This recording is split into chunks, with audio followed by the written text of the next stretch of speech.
جعفر بن محمد رحمہ اللہ کہتے ہیں کہ اگر تمہارے پاس کوئی نیوز پہنچے کہ کوئی بھائی کوئی بہن تمہارے بارے میں کوئی بات کر رہا تھا، یعنی اس نے فلاں شخص کہتا ہے کہ تمہارے بارے میں اس نے وہ شخص ایسے بول رہا تھا، تو he said look for excuses, look for excuses, ان کو عذر دو اور ان کو دیکھو کہ کیا ہو سکتی ہے کہ کوئی he might be angry, he might be thirsty, he might be hungry, he might be having a bad day, he maybe might be excuses do. up till what? up to 70 excuses.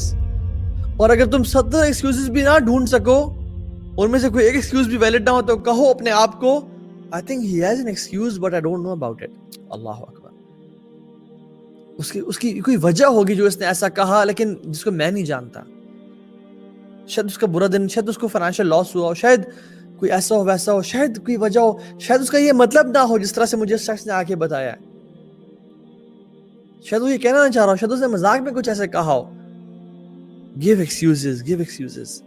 اور ہم لوگ کہتے ہیں کہ اگر کوئی شخص ایسا کہہ رہا ہے یا کوئی ایسا ہے تو یا اخی یعنی you are so naive, you are so weak and how could you do this. ہم لوگ ایسے کہتے ہیں. لیکن لوگ جو مسلمان ہوتے ہیں نا، جو عمل والے لوگ ہوتے ہیں، and this cannot be attained except from عمل، علم عمل.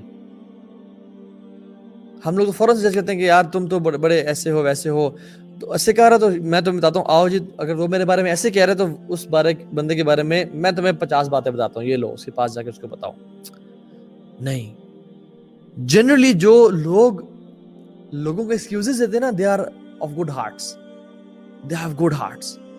لیکن جو لوگوں کو ایکسکیوزز نہیں دیتے نا، اور آپ کو آ کے کہہ رہے ہیں کہ فلاں شخص نے مجھے یہ کیا، مجھے وہ کہا، مجھے یہ کیا وہ کیا، فلاں نے یہ کیا، فلاں ایسے فلاں ویسا ہے، جان لیں کہ وہ آپ کی ایبسنس میں بھی آپ کے بارے میں بھی ایسا کہتا ہوگا کہ اس نے مجھے ویسا کیا، اس نے مجھے ویسا کیا.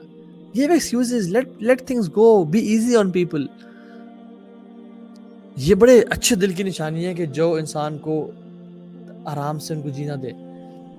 امام شافعی رحمہ اللہ فرماتے ہیں کہ جو شخص چاہتا ہے کہ اس کی زندگی، اس کا حسن الخاتمہ ہو، whoever wants that his life should end at goodness, at greatness, he should have حسن ظن باللہ and حسن ظن بالمسلمین. he should be having good ظن, good thinking about Muslims. جو چاہتا ہے کہ اس کا اینڈ اچھا ہو. اب دیکھیے سبحان اللہ، انسان دیکھیں ظلم ذاتی انسان سے ہی ہوتی ہے نا. دیکھیں یہ زبان ہے، اس زبان اور یہ جو ہماری دانت ہیں بڑے قریب ہے نا، اور جو ہماری چیخ ہیں بھی بڑی قریب ہیں، تو اکثر دانت نہ زبان کو اور چیخ کو کاٹ لیتے ہیں.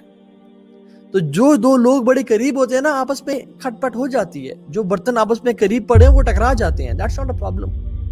The thing is، مسلمان کا جو ایک دین ہمیں سکھاتا ہے کہ معاف کرنا، لوگوں کو forgive کرنا، اور being easy on people. کہ یار شاید اس نے لائٹر نوٹ پہ کیا دیا ہوگا، شاید اس کا موڈ اچھا نہیں ہوگا، شاید اس کا باس سے لڑائی، باس نے اس کو بغیر وجہ کے ڈانٹ دیا ہوگا، شاید وہ بھوکا ہوگا، اس پیاسا ہوگا، شاید اس کو مائگرین ہو رہا ہوگا، شاید وہ فزیکلی ایگزاسٹڈ ہوگا، شاید بندہ ایسا ہے نہیں، اس سے ویسے عمل ہو گیا. خیر ہے یار، ایسا نہیں.